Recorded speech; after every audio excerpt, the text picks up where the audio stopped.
নমস্কার, welcome to my channel সমরশীল শ্রী শ্রী রাধাকৃষ্ণ গোপাল শ্রীমদ ভগবদ্গীতা। আজ 17 মার্চ 2026। আমি শ্রীমদ ভাগবত মহাপুরাণ প্রথম স্কন্ধ তৃতীয় অধ্যায়ের ভগবত কথা ও ভগবত ভক্তির মাহাত্ম্যের 26তম শ্লোক পাঠ করছি। শ্রীমদ ভাগবত মহাপুরাণ কি জয়, শ্রী শ্রী রাধাকৃষ্ণ গোপাল শ্রীমদ ভগবত গীতা কি জয়। রাধে কৃষ্ণ রাধে কৃষ্ণ রাধে কৃষ্ণ।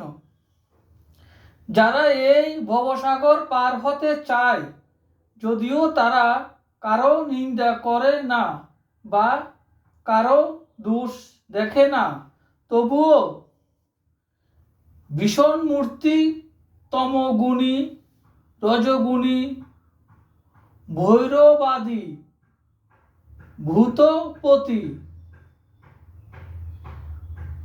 প্রজাপতিদের পূজা না করে সত্যগুণী বিষ্ণু ভগবান এবং তার অংশভূত অবতার গণেরই পূজা করে।